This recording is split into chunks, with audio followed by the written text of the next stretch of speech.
Mahalagang paalala, ang lahat ng mga balitang aking inihahayag ay hindi sa akin mismo nanggaling. Ito ay galing sa mga source ng Aldab Nation sa iba't ibang social media platform. Ako ay tagapaghatid lamang at nagbibigay ng komento. Magandang araw mga Aldab Nation! May panibago na naman po akong update para sa inyong lahat.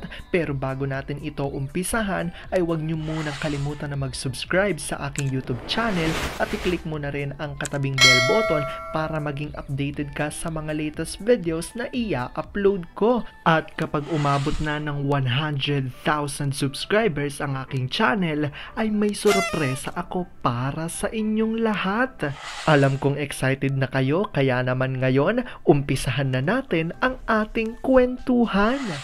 Ang pag-uusapan natin ngayong araw na ito kung saan si Ruby naman daw ngayon ang tila ginagamit ng mga zarzuela dahil sina Atay at Meng nga ba talaga ang kasama ni Ruby sa US? Yan ang tanong ng maraming netizens at dahil dito Alden may isiniwalat, sinabay niya talaga ang kanyang pag-amin. Ano nga ba ito? Gaano ito katotoo at may sapat nga bang ebidensyang makakapagpatunay rito? Well, yan ho ang ating aalamin at pag-uusapan ngayong araw na ito, pero bago ho yan ay bibitinin ko muna kayo ng kaunting-kaunti lamang kung saan magbasa muna tayo ng mga nakakatuwang post ni My Name is Theo01 sa Twitter, kaya naman wag na natin patagalin pa. At sabi niya sa kanyang tweet, alam kong marami din ang nagtataka kung ba't bihira ko lang mabanggit si Playmate dito.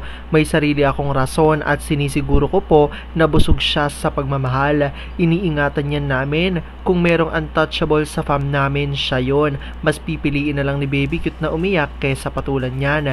Iniingatan yan ng lahat. Konting dantay lang sa ilalim, urong agad palapit. Alam na, good night na at maya-maya may batang maliliit na naman na manggigising. Unang bigkas niyan pag nagising, da. Paulit-ulit yan. Pakis nga ulit, hay nako kagigil.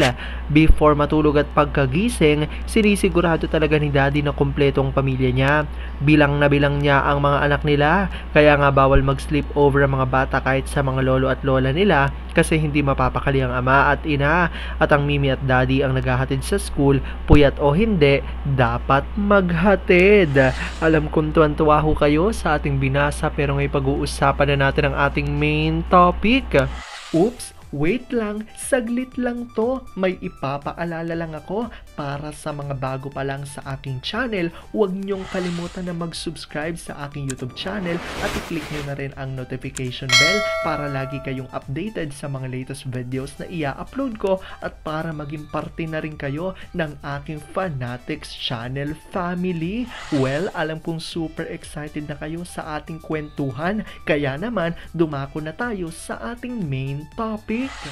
Si Ruby naman daw ngayon ang tila ginagamit ng mga zarzuela at ang tanong ng karamihan, si Atay at Meng nga raw ba talaga ang kasama rito ni Ruby sa US o mga impostor? Alden may isiniwalat, sinabay talaga ni Alden ang pag-amin. Ano nga ba ito at may sapat nga bang ebidensya makakapagpatunay rito? Well, alam kong super excited na kayong malaman yan, kaya naman huwag na natin patagalin pa.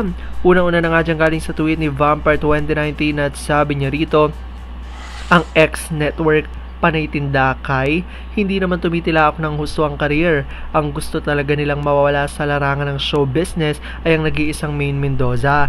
Ito lang ang tandaan nila, once na may project ang bibis natin, tumba lahat ng artista ng X-Network at network. Itong X-Network, magaling magbalat kayo, lalo na pag X-Network hindi talaga mapagkakatiwalaan. May nagawa bang kabutihan sa prangkisa nila? Di ba wala? Kamalasan pang dinulot sa kanila at mabuti naman. Tingnan nyo ang tatlong naaagnas na itlog sa kakapromote. Ayan ang show nila, malamang susunod sa yapak ng DJ ni Lolo Botox. Kahit ano pang bagong segment, wala yan. Ang mag-inang Merida Storm at Kuri Kupet, pagdating sa pera, iisa talaga ang tabas ng bituka. Naalala nyo, di ba siya ang nagmungkahi or pinipilit na magkaroon ng prenuptial agreement ang bibis natin, pero hindi pumayag si Ganda? Sa totoo lang, sa hugis ng mukha nitong Kuri Kupet, parang Cruella de Vil. Talaga ng 101 Dalmatian na movie. At ito na nga ang tweet, galing naman dito kay Mami Lakambal at sabi niya rito, Paano naman kayang aangat ang alaga ng X-Network? Maski sila puro balita kay Mengay ang nilalabas, si Maine pinaggagagaya sa mga artista nila. Pati muka at kilos ni Ganda pinaggagagaya. Di si Ganda pa rin ang napag-uusapan. Kulang sa IQ. Ngayon, nakita ko si Ruby naman ang ginamit nila para kay Clone at Atay. Kasama ko nun nila Ruby sa US ang alam ko at may picture pa si Alden at si Ruby ang nagkita. Hindi si Atay. Ang kakapal talaga. No to solo projects, Alden pa rin ang malakas. Ngayon, sabi daw ng mga tungaw, sisingilin daw si Alden ng 20 million dahil daw sa pagbabalahura ng pagkatao ni Maine at pambabastos kay BA. Sino bang mahilig magbalahura sa pagkatao ni Maine? Di bang mga Armin? At sino bang may gusto na interviewin nila si Tisoy? Di bang GMA at ang management niya?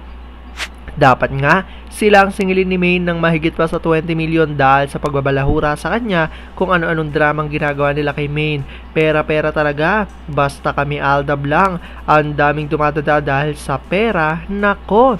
Bakit magagalit sila kay Alden? Totoo naman ang sinasabi niya sa kanila ni Maine at hindi naman niya binastos si BA. Sinabi lang niya ang totoo.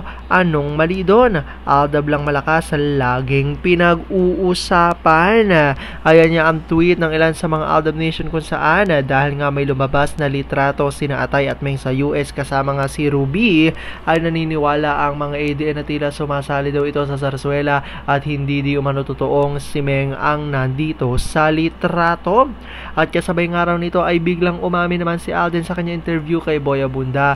Kaya parang itong araw ay nagtutugma-tugma ayon yan sa mga netizens na mga Aldab Nation.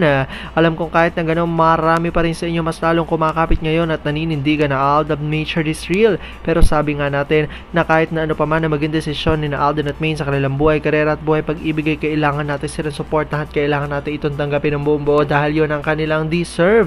At yan ang ang aking update for today's video. Maraming salamat sa panonood at pagtapos sa videong ito.